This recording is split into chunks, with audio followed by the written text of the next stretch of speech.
DNA में सबसे पहले हम आज की सबसे दर्दनाक खबर का विश्लेषण करेंगे। ये खबर उत्तर प्रदेश के भदोही जिले से आई है, जहां अनमैन्ड यानी मानव रहित रेलवे क्रॉसिंग पर हादसा होने से 9 बच्चों की मौत हो गई। पहली नजर में आपको यह हादसा छोटा लग सकता है और आम बातचीत के दौरान आप ये भी कह सकते हैं कि भारत में तो हर रोज ऐसे एक्सीडेंट्स, ऐसी दुर्घटनाएं होती ही रहती हैं, तो इसमें कौन सी बड़ी बात हो गई। लेकिन यही छोटी छोटी बातें मिलकर बड़ी बातें बन जाती हैं और भारत को एक ऐसा देश बना देती हैं जहां पूरी दुनिया में सड़क दुर्घटनाओं की वजह से सबसे ज्यादा लोग मारे जाते हैं। यह हादसा उन लोगों के लिए भी बहुत बड़ा सबक है जिनके बच्चे वैन में बैठकर रोज स्कूल जाते हैं। यह हादसा उन गृहिणियों के लिए भी एक बड़ा सबक है, उन माओं के लिए सबक है जिनके बच्चे किसी मानव रहित रेलवे क्रॉसिंग को पार करके अपने स्कूल जाते हैं। इसलिए हमारी आपसे आज अपील है कि इस हादसे को छोटा सा हादसा समझने की गलती ना करें और हमारा ये पूरा विश्लेषण आज बहुत ध्यान से देखें। इस विश्लेषण में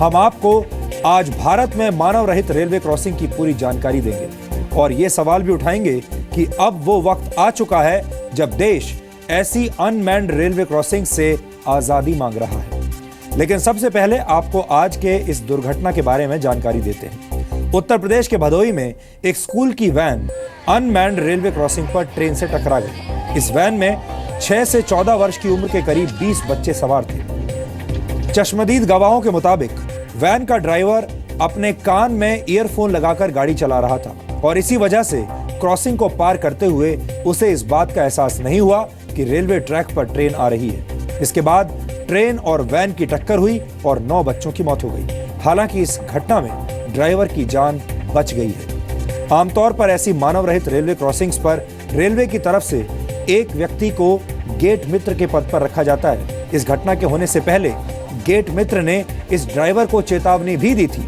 लेकिन ड्राइवर ने उसकी बातों को नजरअंदाज कर दिया। यानी वैन का ड्राइवर लापरवाह था और उसने चेतावनी को नजरअंदाज किया। अब सवाल यह भी है कि अगर रेलवे क्रॉसिंग पर रेलवे का कोई कर्मचारी ना हो और कोई व्यवस्था ना हो तो क्या लोगों को अपनी मनमानी करने का लाइसेंस मिल जाता है? क्या हमारे देश के लोग इतने काबिल भी नहीं हैं कि वो ठीक से रेलवे क्रॉसिंग को पार कर सकें? आज की इस दुर्घटना का सबसे दुखद पहलू यह है कि इसने कई घरों के चिराग बुझा दिए। आज आपको भदोही के हादसे में मारे गए 9 बच्चों के परिवारों के लिए शोक मनाना चाहिए और हमारे सिस्टम को इस घटना से सबक लेना चाहिए।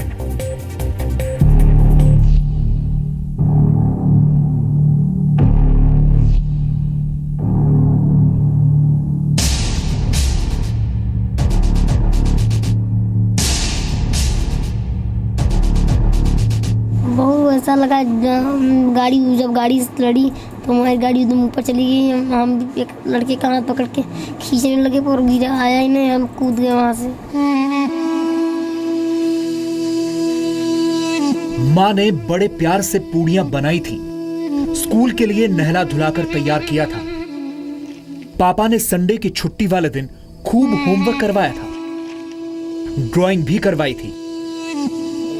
इससे पहले कि मेरी मैडम ये सब चेक कर पाती, ड्राइवर भैया की लापरवाही हम सब पर भारी पड़ गई।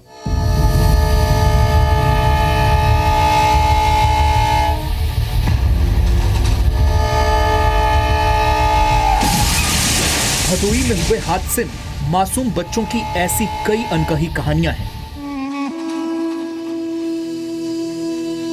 बिखरी हुई किताबें और फटे हुए स्कूल बैग यहां हुए मौत के तांडव की कहानी बता रहे हैं और ये सवाल पूछ रहे हैं कि रेलवे और ड्राइवर की लापरवाही में आखिर इन मासूम बच्चों की गलती क्या थी।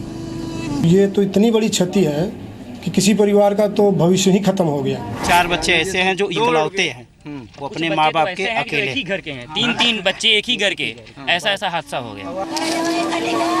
सोचिए क्या बीत रही होगी उस माँ पर जिसने बड़े ही लाड प्यार से अपने छोटे से मासूम बच्चे को आज सुबह अपने हाथों से तैयार करके स्कूल भेजा होगा। हमारे हाथ में उन बच्चों के कॉपीज़ और बुक्स हैं जो टेंडर हर्ड इंग्लिश मीडियम के स्टूडेंट थे और जो अब शायद कभी अपनी स्कूली पढ़ाई पूरी नहीं कर पाएंगे। एक 8th क्लास की बच्ची है, ये उसके ज्योग्राफी की कॉपी है और आप ये और इस बच्ची की हैंडराइटिंग देखिए, आप समझ जाएंगे कि बच्ची लिखने पढ़ने में कैसी रही होगी।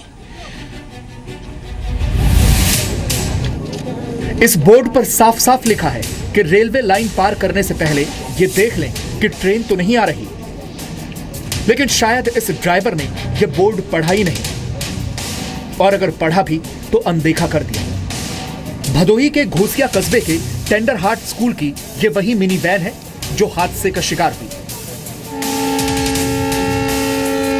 इस मानव रहित क्रॉसिंग पर यह मिनी वैन ट्रेन की चपेट में आ गई। लोग ये भी बता रहे हैं कि ड्राइवर ने ईयरफोन लगाया हुआ था।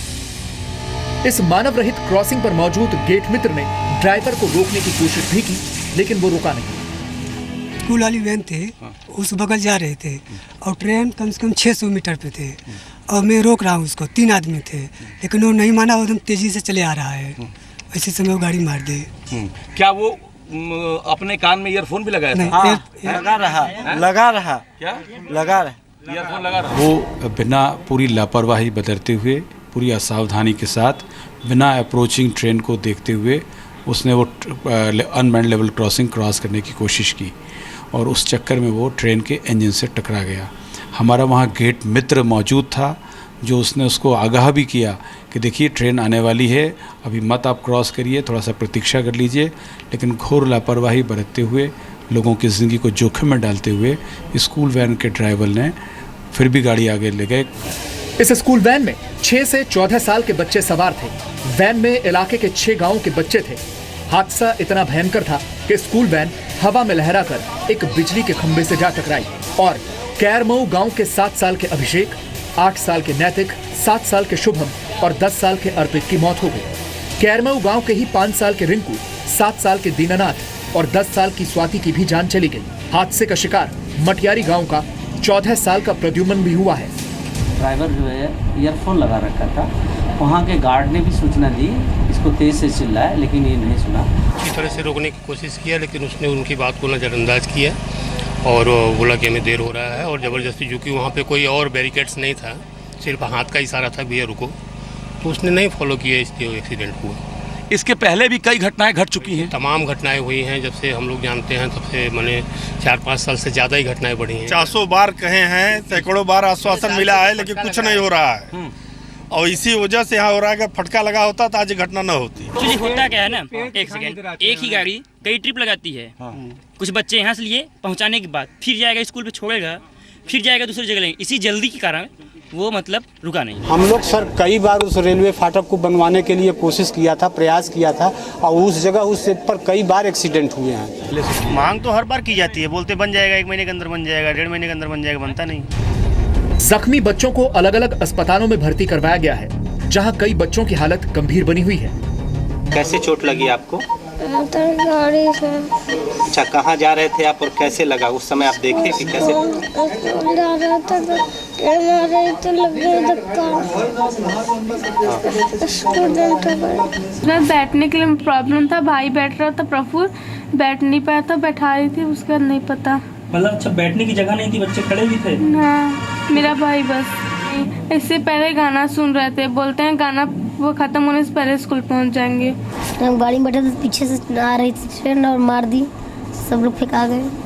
ड्राइवर गाना सुन रहा था और हम लोग 16-17 लोग बैठे थे। भदोही के बीजेपी सांसद वीरेंद्र सिंह के मुताबिक उन्होंने खुद अपने संसदीय क्षेत्र में मानव रहित रेलवे क्रॉसिंग पर फाटक लगाने के लिए प्रयास की, लेकिन रेलवे ने उस पर तवज्जो नहीं दी। मैंने पूरे अपने संसदीय क्षेत्र में जितने भी मानव रहित फाटक हैं उनको वहाँ मानव सहित बनाने की मांग की थी, और इसमें ये भी था, लेकिन अभी रेल मंत्रालय के अधिकारियों के उदासीनता के कारण से नहीं हो पाया। दुखद दुर्घटना ये होनी। इस हादसे में स्कूल वैन का ड्राइवर भी घायल है। हालांकि प्रशासन ने उसके खिलाफ मुकदमा दर्ज कर लिया है, लेकिन सवाल यह है कि मानव रहित रेलवे क्रॉसिंग होने का मतलब क्या ये है कि आपको कुछ भी करने का लाइसेंस मिल जाता है? इस ड्राइवर की यही सोच आज इन बच्चों की जिंदगी पर भारी पड़ गई है। वाराणसी से रवि कुमार के साथ अमित सिंह, जी मीडिया, भदोही।